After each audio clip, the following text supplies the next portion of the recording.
Shalom, salam sejahtera bagi kita semua, khususnya bagi siswa kami yang kelas 10 SMA SMK. Kembali pagi hari ini kita akan melanjutkan pelajaran kita. Jika minggu lalu kita sudah belajar tentang menjadi manusia yang bertanggung jawab di dalam masyarakat. Apa itu tanggung jawab? Dalam kata bertanggung jawab terkandung dua kata yang penting, yaitu tanggung dan jawab. Dalam bahasa Inggris, kata bertanggung jawab diterjemahkan menjadi responsibility, yang dibentuk dari dua kata yaitu respon dan ability, yang masing-masing berarti jawaban dan kemampuan. Dengan kata lain, di dalam kata responsibility terkandung makna kemampuan untuk menjawab kepada orang lain atas akibat-akibat yang ditimbulkan oleh tindakan kita. Selanjutnya, kedewasaan dapat dilihat dari tanggung jawab seseorang terhadap apa yang ia kerjakan di dalam hidupnya. Misalnya pada usia mudanya, setiap orang bertanggung jawab untuk belajar. Mengapa? Karena inilah waktunya mereka untuk mempersiapkan diri untuk memikul tanggung jawab yang lebih besar, yaitu menjalani kehidupan di tengah masyarakat dan berperan dalam menyumbangkan tenaga dan pikirannya bagi kehidupan masyarakat yang lebih baik. Nah, pagi hari ini kita akan belajar atau kita melanjutkan masih tentang tanggung jawab, yaitu tanggung jawab dalam membangun masyarakat. Setiap orang adalah bagian dari kelompok yang lebih besar yang bernama keluarga, dan setiap keluarga adalah bagian dari masyarakat. Sebagai individu, setiap orang mempunyai tanggung jawab untuk membangun kelompoknya, yaitu keluarga dan masyarakat. Sebagai orang Kristen, sudah tentu kita mempunyai kelompok yang lain di dalam hidup kita, yaitu gereja. Ini berarti bahwa kita masing-masing terpanggil untuk menyumbangkan peranan kita bagi pembangunan keluarga, gereja, dan masyarakat kita. Presiden John F. Kennedy dari Amerika Serikat pernah berkata kepada rakyatnya, "Don't ask what your country can do for you. Ask for what you can do for your country." Artinya, jangan bertanya apa yang dapat diberikan oleh negaramu kepadamu, tetapi tanyakanlah dirimu sendiri apa yang dapat kamu berikan kepada negaramu. Jelas ini adalah anjuran yang sangat tepat bagi warga masyarakat yang sudah menjadi dewasa dan matang. Mereka tidak boleh hanya menunggu apa yang akan diberikan oleh pemerintah dan negara kepada mereka. Sebaliknya, mereka harus bertanya kepada diri mereka sendiri apa yang dapat mereka lakukan bagi negara mereka. Hal yang sama juga berlaku bagi keluarga dan gereja kita. Dalam lingkaran yang lebih luas, kamu harus belajar bahwa kita tidak hidup sendirian. Kamu harus paham bahwa apa yang kita lakukan di sekolah atau di kota maupun di desa sendiri bisa mempunyai akibat yang luas terhadap orang lain. Mungkin kamu pernah melihat anak-anak remaja yang bermain ketapel atau senapan angin untuk menembaki burung-burung liar, bajing, dan binatang-binatang lainnya. Untuk apa? Tidak ada tujuan apa-apa, hanya kesenangan atau iseng saja.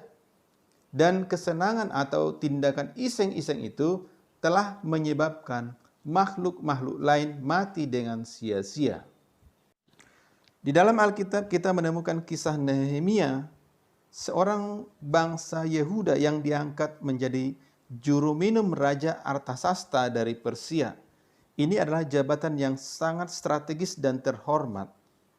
Tentu banyak orang yang sangat menginginkan agar dirinya diangkat raja untuk menduduki jabatan itu. Namun suatu hari, Baginda mengamati bahwa Nehemia tampak muram mukanya. Raja bertanya, apa yang mengganggu pikirannya? Nehemia pun menceritakan kegundahan hatinya. Bagaimana mukaku tidak akan muram kalau kota tempat pekuburan nenek moyangku telah menjadi reruntuhan dan pintu-pintu gerbangnya habis dimakan api. Nehemia pasal 2 ayat yang ketiga. Mendengar jawaban itu, raja bertanya, apa yang bisa Baginda lakukan untuk menolongnya? Nehemia menjawab, jika raja menganggap baik dan berkenan kepada hambamu ini, utuslah aku ke Yehuda, ke kota pekuburan nenek moyangku, supaya aku membangunnya kembali. Nah, apa arti jawaban Nehemia ini? Ini berarti Nehemia ingin melepaskan jabatannya di istana raja dan pergi ke Yerusalem untuk membangun kembali negeri leluhurnya. Bayangkan, sebuah jabatan yang begitu tinggi, penting dan strategis yang dimiliki Nehemia tentunya menghasilkan pendapatan yang tinggi baginya. Belum lagi berbagai kesempatan istimewa yang bisa ia nikmati.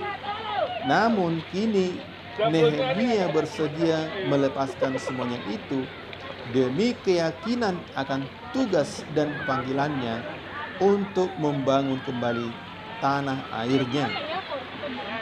Selanjutnya, tanggung jawab terhadap sesama.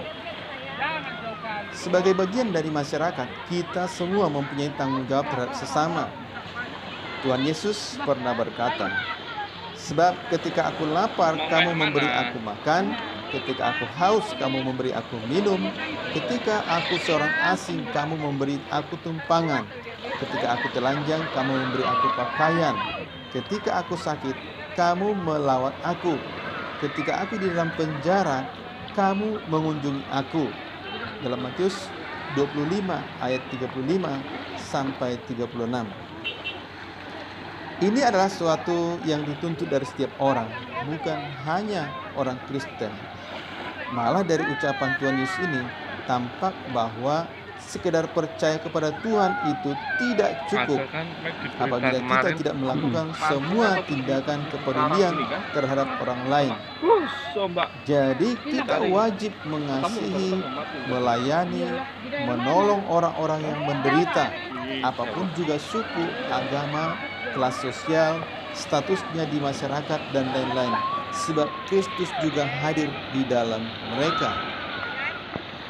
Tanggung jawab itu juga diperlihatkan oleh Yesus dalam perumpamaannya tentang orang Samaria yang murah hati di dalam Lukas 10 ayat 30 sampai 37. Dalam kisah ini digambarkan bahwa imam dan si orang Lewi tidak memperlihatkan kepedulian mereka terhadap penderitaan sesama mereka. Namun, inilah yang menarik dari perumpamaan ini. Yesus justru menunjukkan bahwa si orang Samaria yang biasanya diejek dan dihina oleh orang Yahudi mampu memperlihatkan kepeduliannya kepada si korban yang sudah setengah mati dipukuli oleh para penyamun. Nah, ini menjadi pelajaran bagi kita bahwa kita sebagai orang Kristen punya tanggung jawab pribadi baik terhadap keluarga, kemudian berkembang menjadi tanggung jawab terhadap orang lain, bahkan juga sampai kepada bangsa-bangsa lain di dunia. Kita juga perlu mengingat kata-kata Dr. Martin Luther King Jr., seorang tokoh hak asasi manusia dari Amerika Serikat, yang pernah mengatakan, ketidakadilan dimanapun juga adalah ancaman terhadap keadilan di mana-mana. Baik, demikian pelajaran kita pagi hari ini. Shalom, Tuhan Yesus memberkati.